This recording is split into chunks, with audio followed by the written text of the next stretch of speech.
प्रणाम दोस्तों, आज की इस वीडियो में मैं आपके लिए लेकर आया हूं रिव्यू और जानकारी एक नए टैबलेट के विषय में। एक कैप्सूल जो कि ग्रीन कलर का है, नाम है इसका एवियन 400। ये मैं आपको पास से दिखा देता हूं। इस तरह से ये कैप्सूल का पत्ता आता है। 10 कैप्सूल्स होते हैं, इसमें जिलेटिन फॉर्म में होते हैं। आज मैं बात करूंगा इस वीडियो में इसके अंदर क्या चीज़ है, क्या उसके यूजेस हैं, कैसे आप उसे इस्तेमाल कर सकते हैं, किसे इसे इस्तेमाल नहीं करना चाहिए, क्या मेन प्रिकॉशंस इसके लिए लेना चाहिए, क्या इसका प्राइस है। तो आइए दोस्तों शुरू करते हैं अपनी वीडियो का मेन कंटेंट और बात करते हैं एवियन 400 के बारे में।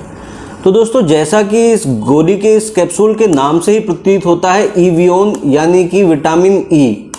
बात कर लेते हैं विटामिन ई के बारे में। विटामिन ई आखिर होता क्या है दोस्तों? विटामिन ई एक फैट सोलुबल विटामिन होता है जो कि हमारी बॉडी में फैट की तरह स्टोर हो जाता है और जब इसकी ज़रूरत पड़ती है तो वो काम में आ जाता है अपने आप। जैसे कि हम सभी लोग जानते हैं, विटामिन 2 प्रकार के होते हैं, वाटर सोलुबल और फैट सोलुबल।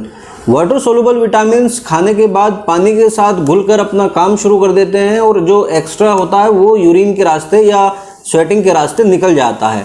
परंतु फैट सोलुबल विटामिन्स जो होते हैं वो हमारी बॉडी में स्टोर हो जाते हैं फैट के रूप में और फिर दोबारा से वो जब उनकी ज़रूरत पड़ती है तब वो काम आते हैं। तो बात कर लेते हैं इस विटामिन ई के रोल्स के बारे में, इसके यूजेस के बारे में। तो दोस्तों, बेसिकली उससे पहले मैं आपको बताना चाहूँगा कि विटामिन ई हमें कहाँ से प्राप्त हो सकता है। फूड कंटेंट्स में हमारे खाने में विटामिन ई होता है जितनी मात्रा में हमें चाहिए, आमतौर पर डेली डोजेस के रूप में उतनी मात्रा में होता है। परंतु अगर आपको उसकी कुछ अधिक मात्रा चाहिए तो आप सनफ्लावर सीड्स, फ्लैक्स सीड्स, इस तरह के जो सीड्स आइटम्स हैं, जो बीज हैं फ्रूट्स के या सब्जियों के, आप उनको यूज़ कर सकते हैं। जैसे कि कीवी के अंदर, कीवी एक फ्रूट है, उसके अंदर भी विटामिन ई पाया जाता है। परंतु कभी कभी क्या होता है कि हमारी बॉडी विटामिन ई को सिंथेसाइज नहीं कर पाती, वो फ्रूट में से ले नहीं पाती या किसी भी सीड के अंदर से विटामिन ई हमारी बॉडी में आ नहीं पाता। उस कंडीशन में हम सप्लीमेंट्स का यूज़ करते हैं। तो सप्लीमेंट के तौर पर जैसे कि मैंने आपको बताया, एवियन 400 जो कैप्सूल है वो आता है। परंतु इसे लेने से पहले कुछ सावधानियां जरूरी हैं। जैसे कि विटामिन ई अगर अधिक मात्रा में ले लिया जाए तो वो बहुत खतरनाक साबित हो सकता है। इससे हीमोरेजिक स्ट्रोक आने का खतरा रहता है, यानी कि कहीं भी आपको किसी प्रकार की नस फट जाएगी और वहाँ पर स्ट्रोक आने की संभावनाएं हो जाएंगी। तो ऐसी कंडीशन में आप इसकी तयशुदा मात्रा ही लें, जितनी आपके डॉक्टर ने प्रेस्क्राइब की है केवल उतनी ही मात्रा लें, उतने ही समय पीरियड तक लें। आमतौर पर जो इसकी मात्रा है वो एक कैप्सूल दिन में एक बार होती है। अब बात कर लेते हैं इसके यूजेस के विषय में। तो दोस्तों, विटामिन ई एक एंटीऑक्सीडेंट के रूप में काम करता है, यानी कि हमारी बॉडी में जितने भी फ्री रेडिकल्स हैं जो कि बना देते हैं कैंसर जैसी चीज़ें, जो कि और चीज़ें उत्पन्न कर देते हैं, हमारी सेल्स को डैमेज कर देते हैं, टॉक्सिन सब्सटेंस हमारी बॉडी में आ जाते हैं, उनको रिमूव करने का काम एंटीऑक्सीडेंट का होता है।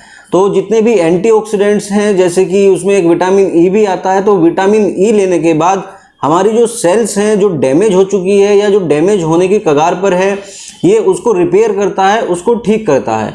साथ ही साथ प्रेगनेंसी में भी अगर आप प्रेग्नेंट होना चाह रहे हैं और प्रेगनेंसी में आप उतना ज़्यादा बार बार प्रयास के बाद भी प्रेग्नेंट नहीं हो पाते हैं, तो डॉक्टर आपको विटामिन ई प्रिस्क्राइब कर सकता है, ताकि जितने भी आपकी बॉडी में फ्री रेडिकल्स हों वो सब निकल जाएं और स्ट्रेस फ्री बॉडी हो जाए, जिससे कि जो आपकी फर्टिलिटी है वो थोड़ी सी मजबूत हो जाए। साथ में जो एंटीऑक्सीडेंट का काम होता है वो प्रॉपर तरीके से होकर आपकी बॉडी पूरी तरह से ठीक हो जाए। इस रोल में विटामिन ई दिया जाता है, परंतु उसमें आपको अपने डॉक्टर से हर चीज़ के विषय में खुलकर बात करनी चाहिए कि क्या आपको इससे पहले कोई प्रॉब्लम रही है या कोई आप फीड सप्लीमेंट या कोई आयुर्वेदिक सप्लीमेंट यूज़ कर रहे हैं। तो क्योंकि अगर उसमें भी विटामिन ई हुआ और डॉक्टर ने आपको ये लिख दिया तो वो मात्रा थोड़ी सी ज़्यादा हो जाएगी। ऐसे में ये आपको फ़ायदे की जगह नुकसान दे जाएगा। दूसरा इसका यूज़ होता है दोस्तों फेस पर लगाने के लिए। जैसे कि नोड्यूल्स हो जाते हैं, पिंपल्स हो जाते हैं फेस पर, तो ऐसे कंडीशन में आप विटामिन ई का ये एक कैप्सूल फोड़कर अपने फेस पर अप्लाई कर सकते हैं। खास इसमें ध्यान रखने वाली बात यह है कि जो कोई माता बहनें अगर दिन में इसको लगाना चाह रही हैं तो इसके बाद मेकअप नहीं लगेगा, क्योंकि ये बड़ा ही थिक होता है। तो जैसे ही आप इसे स्किन पर अप्लाई करेंगे केवल मोटा मोटा यही आपके स्किन पर रहेगा। इसी के साथ मैं आपको बताना चाहूँगा कि रात को इसे अप्लाई करें। साथ में अगर आपकी ड्राई स्किन है तो आप इसको एज इट इज़ यूज़ कर सकते हैं, परंतु अगर आपकी स्किन थोड़ी ऑयली है तो ऐसे में आप इसके साथ में कोई मॉइस्चराइज़र क्रीम यूज़ करके ही इसको मिलाएं, वरना आपके जो स्कैल्प्स हैं, जो आपके पोर्स हैं स्किन पे, वो बंद हो जाएंगे। ऐसे में आपकी स्किन में क्रैक्स आने स्टार्ट हो जाएंगे। ये ज़्यादा जो ऑयल है आपकी बॉडी से वो हटा देगा और वो रिमूव कर देगा, या फिर उस ऑयल को बॉडी के अंदर थोड़ा सा जमा देगा, जिसकी वजह से अगले दिन थोड़ा सा और आपको वहाँ पे एक्ने देखने को मिल जाएंगे। तो इसलिए आप हमेशा इसे जब भी यूज़ करें साथ में इसके साथ मॉइस्चराइजर क्रीम जरूर मिला लें। साथ ही साथ दोस्तों आप इसका प्रयोग कर सकते हैं हेयर फॉलिकल्स के बीच में हल्की हाथ से मसाज करने के लिए। उसमें आप 2-3 कैप्सूल फोड़ लें, उसके साथ थोड़ा सा कोकोनट ऑयल मिला लें, साथ में आप अपने फिंगर टिप से लेकर अपने स्काल्प पर, बालों पर के अंदर जड़ में हल्के हल्के से मसाज कीजिए, जिससे कि बालों में जो विटामिन ई की डेफिशिएंसी हो गई हो और फ्री रेडिकल्स वहाँ पर भी ऊपर ही मौजूद हो गए हों, वे सब खत्म होकर आपके बाल मजबूत और चमकदार बन सकें। तो ये कुछ रोल हैं विटामिन ई के।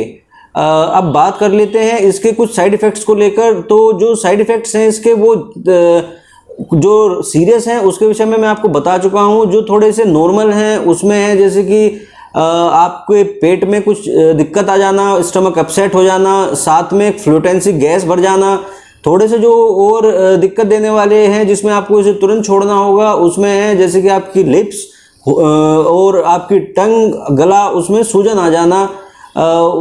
इसके लिए आप जो है तुरंत इसे छोड़कर अपने फिजिशियन से संपर्क करेंगे तो वो आपको कुछ मेडिसिन्स देंगे और आपकी ये जो साइड इफ़ेक्ट आ गए हैं उसको नॉर्मलाइज करने का काम ये कर देंगे। दोस्तों ध्यान रहे कभी भी 1000 इंटरनेशनल यूनिट से ज़्यादा आप इसका प्रयोग ना करें। अगर आपने ये इतनी ज़्यादा मात्रा में सेवन कर लिया तो किसी न किसी फॉर्म में ये फैटल भी साबित हो जाता है। तो इसलिए मैं बार बार आपसे यही बात कह रहा हूँ कि कृपया अपने जो फिजिशियन हैं जिनसे आपने संपर्क करके इसे लिया है उनके टच में हमेशा बने रहें। हमेशा आप उन्हें बताएं कि ये आपको क्या साइड इफ़ेक्ट दे रहा है या किस तरह से आप कुछ अजीब महसूस कर रहे हैं। अगर आपके डॉक्टर को लगता है कि ये आपके लिए थोड़ा सा लाइफ थ्रेटनिंग हो सकता है या आपकी लाइफ को कोई बेनिफिट पहुंचाने के बजाय नुकसान पहुंचा रहा है तो वो आपको इसे बंद करने की सलाह दे देगा। तो ये थे कुछ यूजेस और साइड इफ़ेक्ट, साथ में कुछ इसके विषय में जानकारी। अगर आपको कुछ और विटामिन ई के विषय में पूछना हो तो नीचे कमेंट कर मुझसे पूछ सकते हैं। कोशिश करेंगे कि जल्द से जल्द आपके क्वेश्चंस का आंसर दे सकें। साथ ही साथ दोस्तों अगर आपको वीडियो अच्छी लगी हो तो कृपया एक लाइक अवश्य दें। साथ में मेरा चैनल हिंदी मेडिसिन रिव्यूज़ आप इसको सब्सक्राइब कर लें। साथ में लगा घंटी का बटन दबाकर छोड़ दें ताकि मेरे आने वाली वीडियोस का नोटिफिकेशन आपको समय समय पर मिलता रहे। इस वीडियो में इतना ही दोस्तों। अपना ख्याल रखें, अपना ध्यान रखें। नमस्कार दोस्तों।